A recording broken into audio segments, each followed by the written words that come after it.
கும்பராசி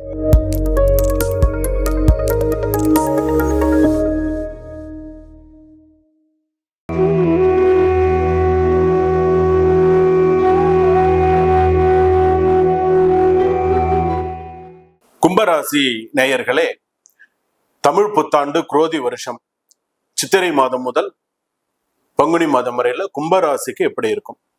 விடாபிடியா ஒரு விஷயத்துல இருக்கும் கும்பராசி நேயர்கள். விடாபிடியா இருக்கீங்க, இதை செஞ்சே ஆகணும், பண்ணியே ஆகணும். ஒரு நாணல் மாதிரி சில விஷயங்கள்ல வளைஞ்சு கொடுத்து போகணும். அப்பதான் சிறப்பா இருக்கும்.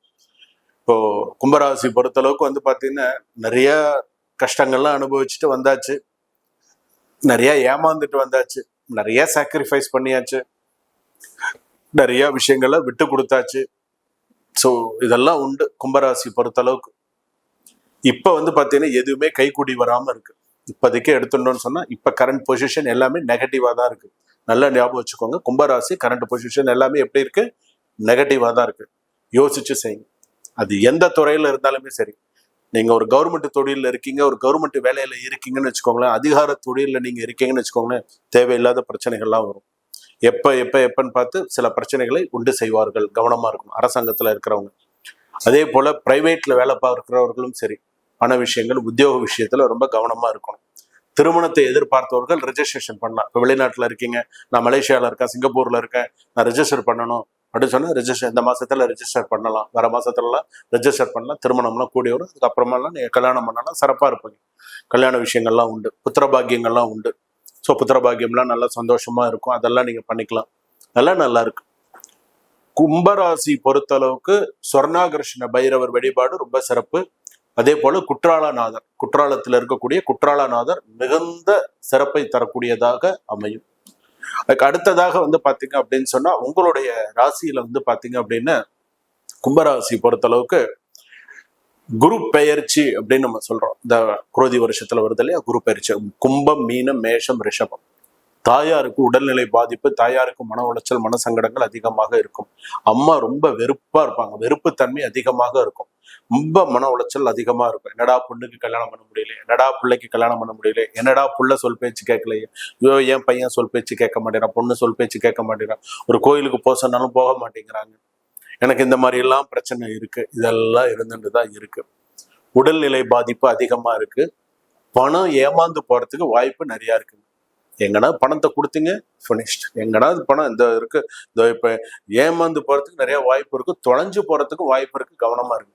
தொலைஞ்சு போறதுக்கு முக்கியமா குரோதி வருஷத்துல வாய்ப்பு நிறைய இருக்கு. நான் நிஜமா சொல்றேன். நீங்க யோசிச்சு கவனமா எடுத்து வச்சுக்கோங்க. கவனமா போங்க, கவனமா வாங்க. என்கிட்டயே சொன்னாங்க, என்கிட்டயே கேட்குறாங்க. ஒருத்தர் சொல்லியிருந்தாங்க, சுவாமி ஒரு 1.5 லட்சம் ரூபாய் நீங்க கொடுத்தீங்க அப்படின்னு சொன்னா அடுத்த ஒரு 3 மாசத்துல உங்களுக்கு பாத்தீங்கன்னா 4 லட்சம் ரூபாய் உங்களுக்கு கிடைக்கும். உங்களுக்கு அந்த அளவுக்கு உங்களுக்கு பணம் உங்களுக்கு நாங்க கொடுத்துருவோம் அப்படின்னாங்க. அதாவது 1.5 லட்சம் கொடுத்தா அடுத்த 3 மாசத்துல 4.5 லட்சம் கொடுப்பேன், எப்படிப்பா நீ கொடுப்பேன்? அதெல்லாம் நீங்க எங்களுக்கு கேஷா கொடுங்க. உங்களுக்கு பாருங்க, அடுத்த 3 மாசத்துல பாருங்க உங்களுக்கு இந்த பணம் எப்படி ஏமாத்துறாங்க பாருங்க. இந்த மாதிரி எல்லாம் தான் ஏமாத்துவாங்க. இந்த மாதிரி எல்லாம் ஏமாத்துவாங்க. இப்ப கொடுங்க, அடுத்த 3 மாசத்துல பாருங்க எப்படி கொடுப்பாங்க சொல்லுங்க. 4.5 லட்சமும் கொடுப்பாங்களாம். எப்படி கொடுப்பாங்க சொல்லுங்க. இந்த மாதிரி எல்லாம் தான் ஏமாத்துவாங்க. கும்பராசியை பொறுத்தளவுக்கு பண ஆசையை அதிகமா ஏற்படுத்தி ஏமாறுறதுக்கு என்ன செய்யணுமோ அதை செய்வாங்க. ஒரு இடம் இருக்கு, ஒரு இடத்த காமிச்சு ஒரே இடத்த 2 பேருக்கு காமிச்சு வித்துருவாங்க. ஸோ அந்த மாதிரி விஷயத்துல கவனமா இருக்கு. ஒரு வீடு கட்டி பாதியில நிக்கிறது அப்படின்னு சொன்னா அது முழுமையா முடியறதுக்கு உண்டான வாய்ப்புகள் நல்லா இருக்கும். அதெல்லாம் சிறப்பா இருக்கும். ஒரு வீடு ஆரம்பிச்சிருக்கீங்க, வீடு கட்ட போறீங்க, அதெல்லாம் சிறப்பா இருக்கும்.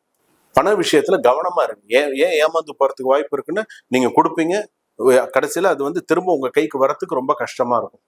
இப்ப நீங்க கொடுத்து ஒரு 3 வருஷம் ஆச்சுன்னு வைங்களேன், நான் பணம் கொடுத்தே 3 வருஷம் ஆச்சுங்க, எனக்கு இன்னும் வரல அப்படின்னு சொன்னா இன்னும் ஏமாத்திட்டு தான் இருப்பாங்க. பார்க்கலாம், இந்த செய்யலாம், இந்த கொடுப்பேன், ஏங்க இப்பதானங்க உங்களை நம்பி தானங்க கொடுத்தேன், ரொம்ப தெரிஞ்சவங்க தானங்க கொடுத்தேன், இந்த மாதிரி பண்றீங்களே, இந்த இன்னமும் தான் கஷ்டப்பட்டு தான் இருக்கீங்க. இந்த கும்பராசி பொறுத்த அளவுக்கு ஏதாவது கொஞ்சமாவது உங்களுக்கு மன நிம்மதி இருக்கா நினைச்சு பாருங்க. ஏதாவது ஒரு துளி விஷயத்துல நமக்கு மன நிம்மதி இருக்கா சொல்லி பாருங்க. பெற்றோர்களாக இருக்கட்டும், பெரியவர்களா இருக்கட்டும், ஒரு பக்கம் மருத்துவ செலவு, ஒரு பக்கம் பாத்தீங்கன்னா வீட்டுல நிம்மதி இல்லாத ஒரு சூழ்நிலை, வெளியில போயிட்டு வர ஒரு சந்தோஷம் வீட்டுக்கு அந்த ஒரு சந்தோஷம் இருக்கிறது இல்லை. எதனால? இந்த அளவுக்கு ஒரு அனுகூலமான ஒரு போக்கு இல்லாம இருக்கு. மனசஞ்சலங்கள் அதிகமா இருந்துட்டு இருக்கு அப்படின்னு சொல்லலாம். ஸோ எதனால இந்த மனசஞ்சலங்கள் அது அதிகமா வருது?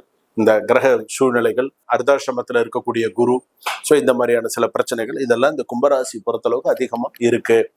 அப்போ இந்த வருஷத்துல வரக்கூடிய சில பயிற்சிகள், இந்த வருஷத்துல இருக்கக்கூடிய சில மாதங்கள் இதெல்லாம் வந்து சிறப்பாக அமையறதா இல்லை. ஸோ அது மாதிரி சில விஷயத்துல நீங்க கவனமா இருக்கணும் அப்படின்னு கேட்டுக்கிறேன். மத்தளத்துக்கு 2 பக்கெட் அடின்னு உங்களுக்கு 4 சைடுமே பிரச்சனை தான். ஒரு சைடு பிரச்சனையை தீர்த்துட்டு வந்தீங்கன்னா அடுத்த பிரச்சனை ரெடியா, நான் ரெடியா இருக்கேன், நான் வரேன், அடுத்தது வந்துகிட்டு இருக்கேன் அப்படின்னு. அடுத்தது முடிச்சோன்னு வச்சுக்கோங்க, நீ போயிட்டு அடுத்த நான் வரேன், நான் ரெடியா இருக்கேன், கொல்லப்படாது அப்படின்னு சொல்லுவாங்க.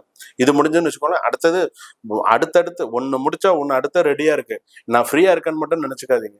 அந்த அளவுக்கு உங்களுக்கு work pressure, stress, hyper tension எல்லாமே இந்த கும்பராசிக்கு இருக்கு. இதெல்லாம் இல்லைன்னே கிடையாது, எல்லாமே இருக்கு. குரோதி வருஷத்துல தெய்வ வழிபாடு மட்டுமே தான் உங்களை காப்பாற்ற முடியும். உங்களுடைய உபாசனா தெய்வங்கள் மட்டுமே தான் உங்களை காப்பாற்ற முடியும். குரு வழிபாடு நிறைய பண்ணுங்க. ஒரு குறைஞ்சபட்சம் ஒரு 6 வாரமாவது குரு வழிபாடு பண்ணுங்க. சிறப்பா இருங்க. சுபம் சுபமஸ்து.